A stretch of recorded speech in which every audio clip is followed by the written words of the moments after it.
नमस्कार प्रिय विद्यार्थियों, जीवी पॉइंट्स में आपका हार्दिक स्वागत व अभिनंदन। आज अपन कक्षा 10 अर्धवार्षिक परीक्षा 2024-25 विज्ञान के पेपर को हल करेंगे। मैं आशा करता हूं कि आज का पेपर आपका अच्छा रहा होगा। और शुरू करते हैं। इसका जो पहला प्रश्न है उसका उत्तर क्या होगा।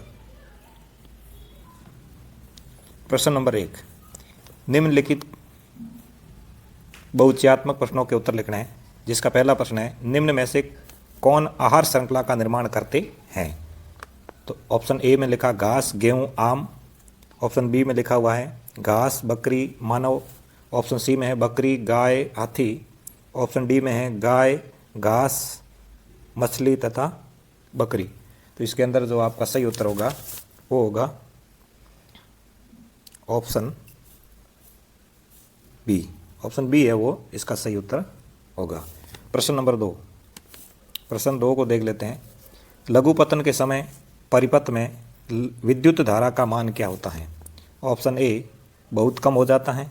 ऑप्शन बी परिवर्तित नहीं होता है। ऑप्शन सी बहुत अधिक बढ़ जाता है। ऑप्शन डी निरंतर परिवर्तित होता रहता है। तो इसको देखेंगे। इसका जो दूसरे का उत्तर होगा वो होगा ऑप्शन सी, बहुत अधिक बढ़ जाता है। ऑप्शन सी जो है वो इसका सही उत्तर होगा।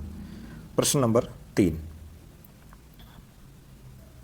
प्रश्न 3 है, चित्र में दर्शाए अनुसार कोई इलेक्ट्रॉन किसी चुंबकीय क्षेत्र में लंबवत प्रवेश करता है तो इलेक्ट्रॉन पर आरोपित बल की दिशा क्या होगी। ऑप्शन ए दाईं ओर, ऑप्शन बी बाईं ओर, ऑप्शन सी कागज से बाहर की ओर आते हुए, ऑप्शन डी कागज से भीतर की ओर आते हुए। तो इसका सही उत्तर आपका होगा ऑप्शन डी, कागज में भीतर की ओर आते हुए।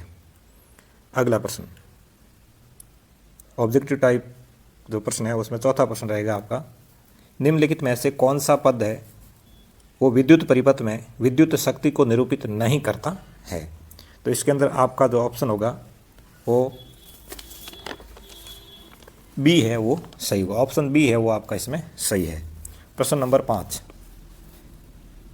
किसी गोलीय दर्पण तथा किसी पतले गोलीय लेंस दोनों की फोकस दूरियां 15 सेंटीमीटर हैं तो दर्पण तथा लेंस संभवतः होगा। तो इसके अंदर जो आपका ऑप्शन होगा वो ऑप्शन ए होगा, दोनों अवतल। प्रश्न नंबर 6, प्रश्न 6 जो है, द्विसंकरण में आर आर वाई वाई किसको निरूपित करता है। तो द्विसंकरण के अंदर आर आर वाई वाई है, ये निरूपित करेगा गोल, पीले और बीज को। गोल, पीले और बीज को। ऑप्शन ए सही होगा। अगला प्रश्न है 7 नंबर, मनुष्य में वक एक तंत्र का भाग है जो संबंधित है। वक एक तंत्र का भाग है जो संबंधित है, तो वो किससे संबंधित होगा, वो होगा आपका उत्सर्जन से संबंधित।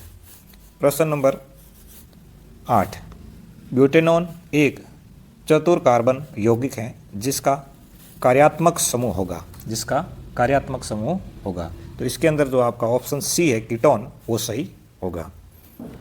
प्रश्न नंबर 9, कोई विलेन लाल लिटमस को नीला कर देता है, इसका पीएच मान क्या होगा। तो इसका जो पीएच मान होता है वो होगा आपका 10। ऑप्शन डी इसके अंदर सही होगा। आगे प्रश्न नंबर 2 जो रिक्त स्थान से संबंधित है। प्रश्न 2 है, रिक्त स्थानों की पूर्ति कीजिए। इसका पहला प्रश्न देखें तो CFCS जैसे रसायनों ने ओजोन परत को नुकसान पहुंचाया जो सूर्य से आने वाली विकिरण से सुरक्षा प्रदान करता है। तो सूर्य से कौन सी विकिरण आती है, तो वो होती है आपकी हानिकारक पराबैंगनी किरणें। वो क्या होगी, हानिकारक पराबैंगनी किरणें। ये इसका खाली जगह में भरना है। प्रश्न नंबर 2, किसी चुंबक के चारों ओर खाली जगह होता है जिसमें उस चुंबक के बल का संचुकन किया जाता है। तो इसका जो उत्तर होगा वो होगा चुंबकीय क्षेत्र। चुंबकीय क्षेत्र। प्रश्न नंबर 3, विद्युत धारा का ऐसा ही मात्रक होता है वो होता है एम्पियर। क्या होगा, एम्पियर। प्रश्न नंबर 4, श्वेत प्रकाश का इसके अवयव वर्णों में विभाजन। श्वेत प्रकाश का इसके अवयवी वर्णों में विभाजन खाली जगह कहलाता है, तो वो कहलाता है विक्षेपण। उसे बोलते हैं विक्षेपण। पण, उसे क्या बोलोगे? विक्षेपण। प्रश्न नंबर 5, किसी गोलीय दर्पण की फोकस दूरी उसकी वक्रता त्रिज्या की खाली जगह होती है तो वो क्या होती है? उसकी आधी होती है, उसकी आधी होती है। प्रश्न नंबर 6, मेडल ने खाली जगह किस पौधे पर आनुवांशिकता का अध्ययन किया था? तो वो उन्होंने किया था मटर के ऊपर आनुवांशिकता का अध्ययन किया था। प्रश्न 7, लाल रक्त कोशिका में उपस्थित वर्णक खाली जगह ऑक्सीजन परिवहन में सहायक होता है तो ये हीमोग्लोबिन में सहायक होता है। किसमें होता है? हीमोग्लोबिन, हीमोग्लोबिन में सहायक होता है। इस तरह आपके ये प्रश्न 7 तक पूरे होते हैं। और अगला प्रश्न लेते हैं दूसरे का 8वां, यौगिक का नामकरण खाली जगह है तो वो क्या है? इथेनॉल है, इथेनॉल है, यौगिक का नामकरण इथेनॉल है। दूसरे का नम्मा देख ले, कमरे के ताप पर खाली जगह धातु द्रव अवस्था में होती है तो वो होता है पारा। क्या होता है? पारा। 10 नंबर, अपच का उपचार करने के लिए खाली जगह औषधि का उपयोग किया जाता है तो वो होता है एंटासिड। वो क्या होता है? एंटासिड होता है। अगला प्रश्न है 3 नंबर, प्रश्न नंबर 3, जैविक आवर्धन क्या है? खाद्य श्रृंखला में हानिकारक रसायनों का स्तर बढ़ना होता है। जैविक में क्या होता है कि खाद्य श्रृंखला में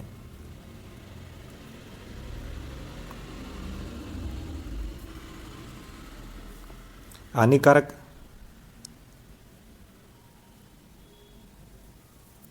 रसायनों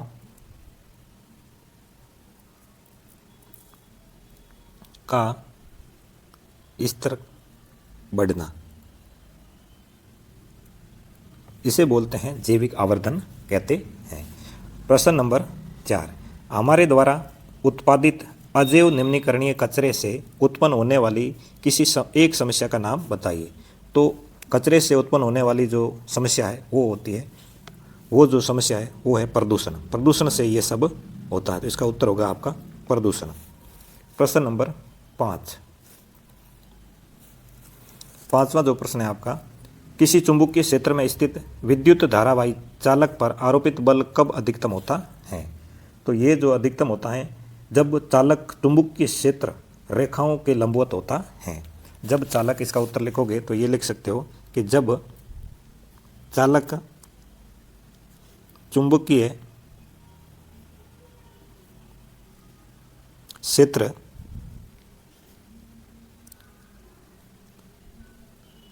रेखाओं के लंबवत होता है। ये इसका उत्तर होगा 5वें का। अगला 6 नंबर प्रश्न है, किसी दिए गए क्षेत्र में चुंबकीय क्षेत्र एक समान है, इसे निरूपित करने के लिए आरेख लिखिए। तो इसको निरूपित करने के लिए आपको आरेख बनाना है, चित्र, जो आप चित्र अपने हिसाब से बना सकते हो, जो आपने पढ़ा है चुंबकीय क्षेत्र का आरेख वो बना सकते हो। प्रश्न नंबर 7 है, विद्युत आवेश का एसआई मात्रक क्या है? तो इसका एसआई मात्रक होता है कूलॉम। प्रश्न नंबर 8, विद्युत सेल को प्रतीक रूप में निरूपित कीजिए। तो विद्युत सेल को प्रतीक रूप में निरूपित करना है तो प्लस जो होता है, धन जो होता है, वो माइनस की ओर क्या करेगा? आवेशित करेगा। प्रश्न नंबर 9, मानव में लिंग निर्धारण का केवल नामांकित चित्र बनाए। ये भी चित्र है, वो आपने जैसा देखा है उसके अनुसार किताब को देख करके बना सकते थे। 10 नंबर, ऑक्सीकारक क्या है? ऑक्सीकारक क्या है?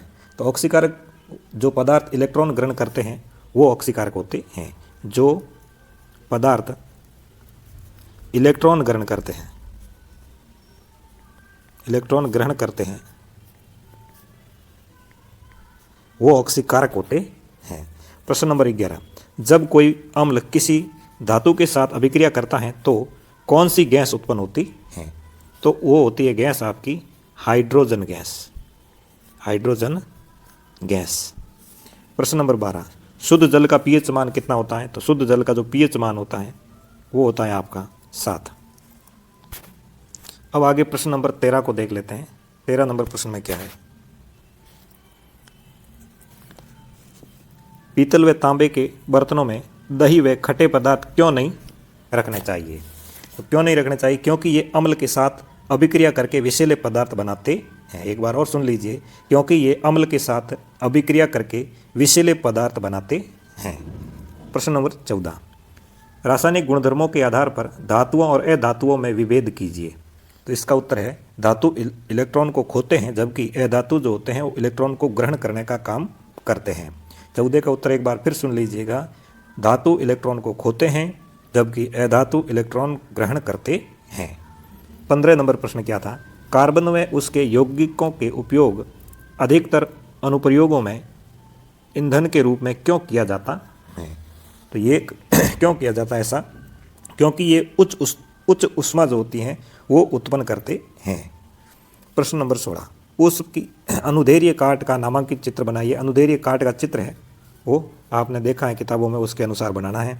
प्रश्न नंबर 17, द्विखंडन और बहुखंडन से किस प्रकार भिन्न है। द्विखंडन बहुखंडन से किस प्रकार भिन्न है। तो द्विखंडन में 2 भाग होते हैं, जबकि बहुखंडन में कई भाग होते हैं। फिर है तारे क्यों टिमटिमाते हैं। तो वायुमंडलीय अपवर्तन के कारण तारे टिमटिमाते हैं। वायुमंडलीय अपवर्तन के कारण तारे टिमटिमाते हैं। आगे प्रश्न नंबर 19 जो है आपका, फिर 20 है, प्रश्न नंबर 21 है, प्रश्न नंबर 22 है, जो बड़े बड़े प्रश्न हैं। इन प्रश्नों के जवाब आप दे सकते हैं। जय हिंद, जय भारत।